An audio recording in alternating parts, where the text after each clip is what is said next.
ارے یہ غریب نواز ایسا ویسا بندہ نہیں، جب دنیا سے جا رہا ہے تو پیشانی پر لکھا ہو گیا ہے یہ تو اللہ کے محبت میں فنا ہو گیا ہے، یہ تو فنا سے رسول کے منزل کو پہنچ گیا ہے۔ نعرہ تکبیر، نعرہ رسالت، حسن کے اعلی حضرت خواجہ کا ہندوستان، فیضان حضور مجاہد ملت۔ خواجہ غریب نواز سے ٹکرانے والوں، اب آیا اونٹ پہاڑ کے نیچے۔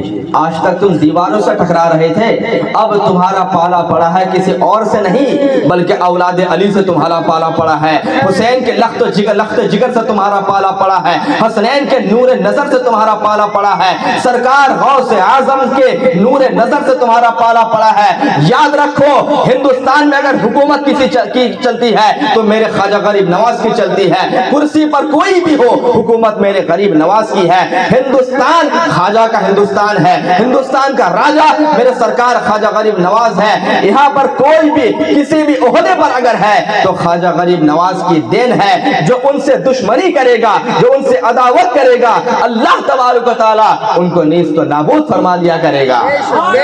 اب ذرا سنو اللہ کے ولیوں سے دشمنی کتنا مہنگا پڑتا ہے۔ نظام الدین اولیاء، محبوب الہی، سلطان العارفین، نام تو سنا ہی ہوگا نا، کہاں مزار ہے ان کا معلوم ہے؟ دلی میں مزار معلوم ہے نا؟ ہاں، بزرگوں کے مزارات معلوم رکھا کیجئے، صرف شاپنگ مال، ہوٹل اور ریسٹورنٹ معلوم مت کیجئے کہ فلاں بہت اچھے فلاں ہوٹلوں میں بہت اچھا کھانا ملتا ہے، فلاں مال میں بہت اچھا کپڑا ملتا ہے، بلکہ یہ بھی اپنے بچوں کو بتائیے، خود سیکھیے، دوسروں کو سکھائیے کہ اللہ کے فلاں برگزیدہ بندے فلاں جگہ آرام فرما ہے، چلو آج وہاں کی زیارت کر آتے ہیں، کیونکہ بزرگوں کا آستانہ فیض کا گنجینہ ہوا کرتا ہے، وہاں پر دلوں کو سکون ملا کرتا ہے، دلوں کو اطمینان ملا کرتا ہے۔ محبوب الہی نظام الدین اولیاء سلسلہ چشت کے عظیم بزرگ، اس زمانے میں جس بادشاہ کا دور تھا اس کا نام تھا غیاث الدین تغلق۔ کیا نام تھا؟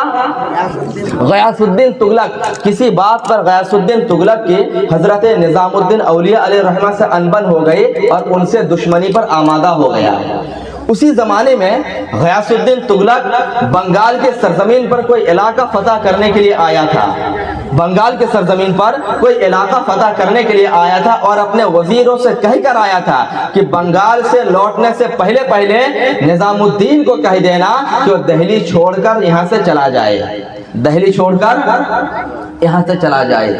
کچھ دنوں کے بعد جب بنگال کا معرکہ سیر کر کے غیاث الدین تغلق واپس ہونے لگا تو دہلی سے قریب پہنچ کر کے پڑاؤ ڈالتا ہے، پڑاؤ ڈالنے کے بعد جیت کی خوشی میں جشن منانا شروع کر دیتا ہے، جشن مناتا ہے اور اسی موقع پر استقبالی ایک لکڑی کا گھر بناتا ہے، وہاں پر کھانے پینے کا اہتمام بھی ہوتا ہے اور وہیں سے اپنے پیغام لوگوں کو بھیج دیتا ہے کہ نظام الدین سے کہہ لو میں بنگال کا معرکہ سیر کر کے آ چکا ہوں، اب میں دہلی میں انٹری کرنے والا ہوں، نظام الدین سے کہہ دو کہ دہلی میں داخل ہونے سے پہلے وہ دہلی چھوڑ کر چلا جائے۔ جب سرکار نظام الدین اولیاء محبوب الہی کے بارگاہ میں یہ خبر پہنچی تو اللہ کا ولی وہ برگزیدہ بندہ کیا کہتا ہے؟ آپ ارشاد فرماتے ہیں ہنوز دلی دور است۔ حضرت اہل علم بہتر جانتے ہیں، ایک مقولہ فارسی میں بہت مشہور ہے، ہنوز دلی دور است۔